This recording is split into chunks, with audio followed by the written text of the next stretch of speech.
I want to pick up on that point. I just want to alert the audience. I'm going to turn to audience questions in just a moment, so if our runners could get ready. Just to follow up on that, what is the role of investing in infrastructure? You know, the roads to get to market, helping farmers get timely information. I know mobile phones are helping a bit with that market information, but across broad swaths of Africa, surely this is a huge opportunity for lifting agricultural productivity.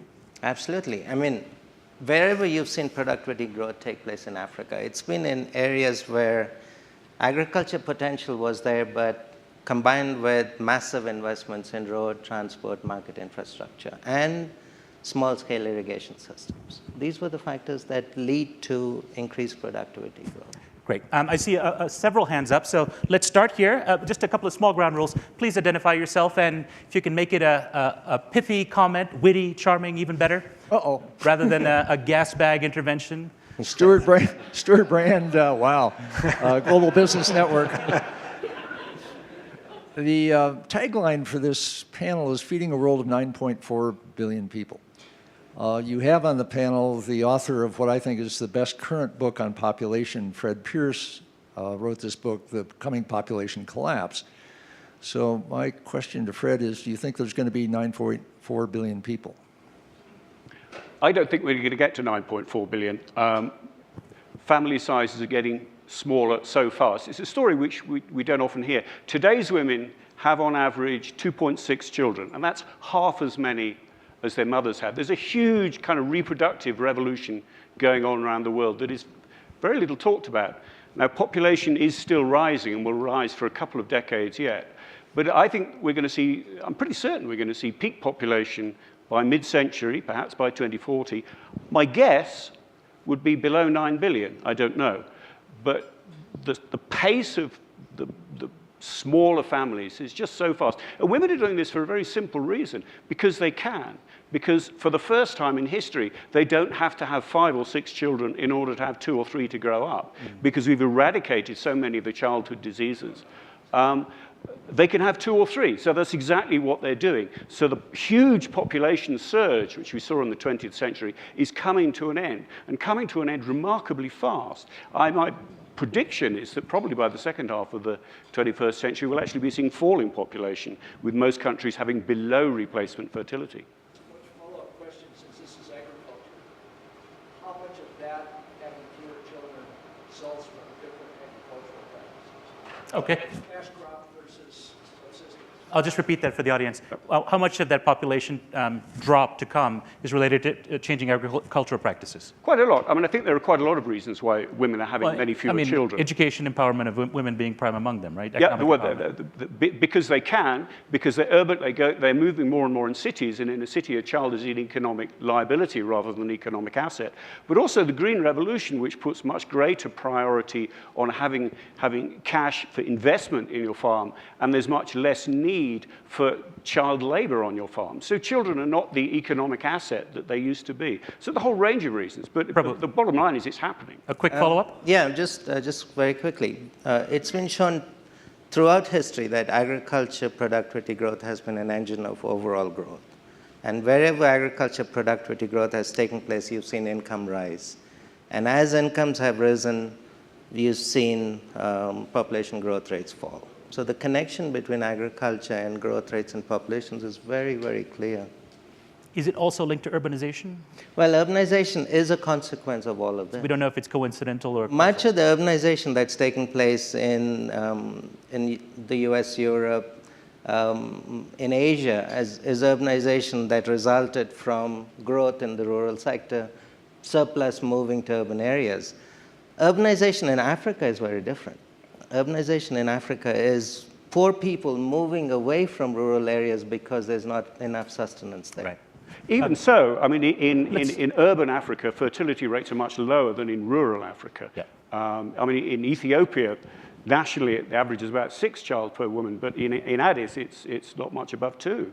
So some positive trends. All this will take pressure off, of course, on the food question. You bet. There's been a gentleman waiting patiently, and a lady will come to her next. So the gentleman first. So, please identify yourself. Dolan Farmer, Santa Fe Institute. Farming is the worst enemy of biodiversity and ecologies, for the simple reason that in farming you take all the energy that's being fixed on the land and you ship it off to a city. so it can't support wildlife.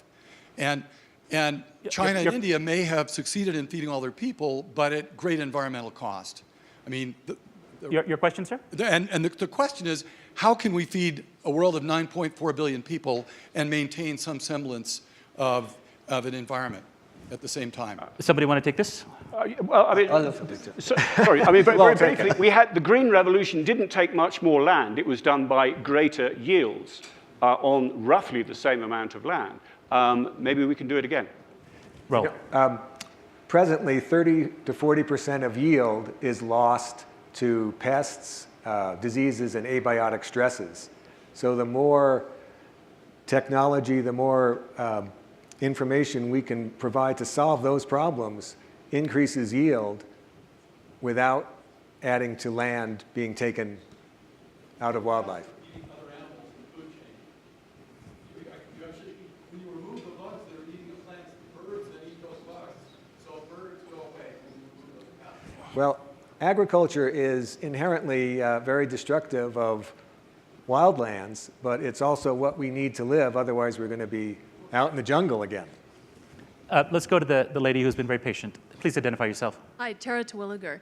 My question on GMOs is, do you believe that there is no risk with GMOs, as some of the doomsday scenarios people who are opposed predict, or that there are risks but they are acceptable? And if so, if the risks are acceptable, what can and should we be doing to plan for those black swan catastrophic scenarios if they were to happen? Okay, how do we prepare for the zero to inevitable risks? I think it was a bit of a setup of a question, but somebody want to take it? Well, Oh, you can. Come on. I think one needs to look at risk in the context of the total risk a human being faces and say, is GM technology going to be more risky for you than having a non-GM crop with high levels of pesticide use? The high-level pesticide use crop probably has much more significant health effects on a human being than a GM crop that provides resistance to certain pests. And unfortunately, none of the risk assessments take that kind of a perspective when they talk about GM crops. And I hope that we can get to that stage. Now, there's been enough scientific studies done on the existing GM material that are grown today. And the evidence has been quite clear that there's no health effects from currently available material. There's still concerns about gene flows, et cetera, but Raoul's book addresses that very clearly, so maybe I'll pass that over to Raoul. Let's leave it there. We have a couple more questions with only about 3 minutes left. There's a microphone here for the gentleman, and then we'll come around here to the lady next. My name is Bryce Simmons from Ghana. I just wanted to ask this question, which is that in the rural area, this is where a lot of farming goes on, and therefore food production is generally higher in these parts of the world. And because labor is low, the food is actually quite well priced. But we tend to find that malnourishment and malnutrition tends to be highest there. And so the question I'm asking is that, how do you account for that in the general model of food redistribution that have been described here? Anyone want to take that up?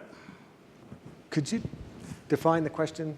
As I understood it, Bright, you're talking about how even in the midst of plenty, you're having inequitable distribution, and also, I think by extension, malnutrition and the double burden, for example, of micronutrients deficiencies and so on. Is that the essence of your question? No, the essence is actually to make the point that trade is fundamental to ensuring that you have the balanced diets that you need. That is why even in the rural areas where the food is grown, people tend to be more malnourished. So you look at examples like the Ethiopian commodity. Really, it's a statement, think local but eat global, is that it? Partly. Okay. All right. Well, we'll leave it stand as a provocation, since we're running out of time. The lady there, please identify yourself.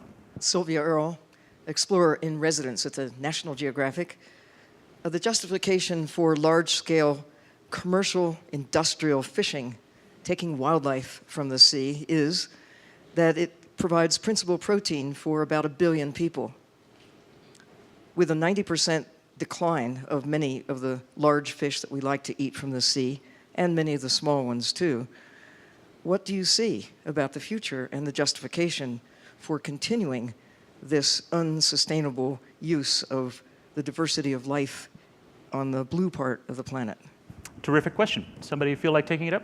I mean, I fear the loss of wild resources in the ocean in the same way as we've lost wild resources on land. Not many people can go hunting these days. You know, we've lost that resource, more than 90% of it. I fear that the same thing is going to happen with fishing, and that we're going to land up with aquaculture as our main source of marine protein. I think that would be a real shame, because I don't think that's a sustainable solution. A sustainable fisheries would be the much preferable solution. But I fear that's where we're going. It's embarrassing to say the riches in terms of the ideas put forward, but we're out of time. I think you'll agree that we've just grazed the surface, but a couple of themes do come out in my mind. When we look at the future of food, clearly a shortage of food itself is not the problem, and indeed the population question as a forcing factor also doesn't appear to be the prime problem. It's a question of how much, at what quality, with what impact, and how is it distributed. And I think at least we've gotten a sense of some of the interesting thinking and tools that we might have in the toolkit going forward. So please give me a round of applause for our panelists. Thank you very much.